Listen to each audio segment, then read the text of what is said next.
Assalamualaikum warahmatullahi wabarakatuh. Selamat datang di channel Ibu Atika Fedayanti dalam Sejarah Indonesia.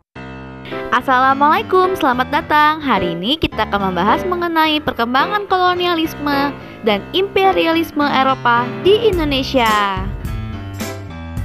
Sebelumnya, kita harus paham dulu nih, apa sih kolonialisme dan imperialisme?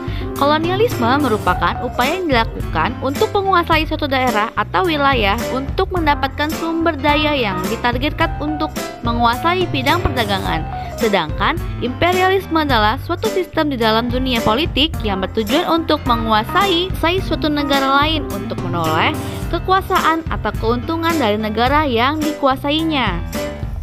Paham kolonialisme dan imperialisme dipraktikkan oleh bangsa-bangsa barat di Eropa pada masa lalu untuk mendapatkan sumber-sumber kekayaan alam. Selain mencari sumber-sumber itu, ada beberapa faktor lain yang menjadi penyebab lahirnya kolonialisme dan imperialisme itu di dunia. Yang pertama, adanya paham merkantilisme di Eropa. Yang kedua, jatuhnya Konstantinopel. Yang ketiga, revolusi industri dan penemuan di bidang iptek. 4. Dorongan melanjutkan perang salib. Dan yang terakhir adalah penjelajahan samudra. Pada abad ke-15, Konstantinopel merupakan ibu kota Bizantium yang menjadi gerbang perdagangan terbesar di dunia. Namun, pada suatu hari, Konstantinopel runtuh setelah berhasil dikepung 8 minggu oleh pasukan Turki Utsmani. Pasukan Turki Utsmani sebelumnya ada di Adrianopel. Berhasilnya menguasai Konstantinopel di jalur tengah, Turki Utsmani menyebabkan putusnya hubungan dagang antara orang-orang Eropa dengan para pedagang dari Asia. Padahal orang-orang Eropa sangat membutuhkan banget nih barang-barang dari timur, terutama rempah-rempah. Oleh karena itu, mereka harus melakukan pelayaran yang jauh ke belahan dunia untuk menemukan daerah rempah-rempah yang baru. Distribusi perdagangan rempah-rempah jadi ditutup, rempah-rempah dijual jadi sangat mahal. Jadinya bangsa-bangsa Eropa ini memutar otak nih, mencari jalan lain untuk mencari rempah-rempah. Jadi mereka melakukanlah penjelajahan samudra. Nah, bangsa pertama yang menemukan Nusantara setelah bertahun-tahun mereka mengelilingi dunia untuk mencari gudangnya rempah-rempah ialah bangsa Portugis yang pertama kali menemukan Selat Malaka. Bangsa Eropa menepi di Selat Malaka dan mereka berhasil menemukan rempah-rempah yang sangat banyak, sehingga biasalah manusia nggak pernah cukup kan. Nah, jadi mereka sangat ingin nih menguasai semua rempah-rempah yang ada di Nusantara.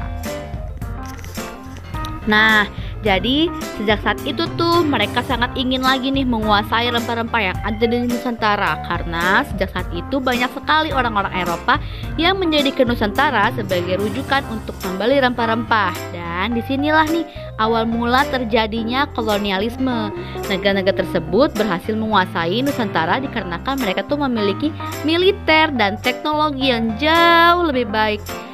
Nah, kolonialisme itu umumnya dilakukan dengan negara-negara yang memiliki militer yang sangat kuat. Contohnya seperti Portugis, Spanyol, Belanda, dan Inggris.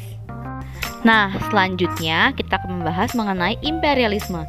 Imperialisme berasal dari kata imperator yang berarti memerintah. Imperialisme sendiri dibagi menjadi dua jenis, yaitu berdasarkan waktu serta berdasarkan tujuannya. Berdasarkan waktu dibagi menjadi dua, yaitu kuno serta modern.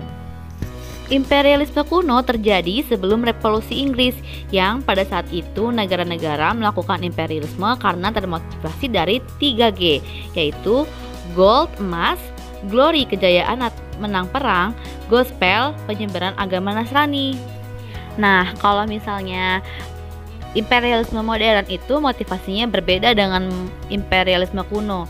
Mereka melakukan imperialisme dikarenakan faktor dari ekonomi serta revolusi industri. Nah, selain berdasarkan waktu, imperialisme juga ada berdasarkan tujuan. Ada 4 kelompok nih, ada politik, ekonomi, kebudayaan, dan militer.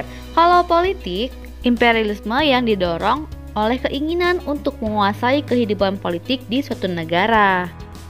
Nah, kalau imperialisme ekonomi, di mana keinginan untuk menguasai perekonomian negara lain tersebut. Nah, ada lagi nih imperialisme kebudayaan. Sedangkan kalau imperialisme kebudayaan itu didorong oleh keinginan untuk menguasai nilai-nilai kebudayaan negara lainnya. Nah, yang terakhir nih ada imperialisme militer, di mana suatu negara ingin sekali menguasai wilayah negara lain untuk memperkuat pertahanan negaranya sendiri. Nah, jadi kesimpulannya, awal muncul kolonialisme dan imperialisme berawal karena para bangsa Eropa mencari rempah-rempah yang sudah mulai susah untuk digapai karena runtuhnya Konstantinopel. Maka dari itu, bangsa Eropa mulai menjelajahi dunia lain untuk menemukan gudangnya lembelang rempah-rempah yang kemudian ketemulah nih si Nusantara. Oke, sekian materi yang bisa Ibu sampaikan. Semoga bisa bermanfaat. Untuk kalian tetap semangat ya. Wassalamualaikum warahmatullahi wabarakatuh.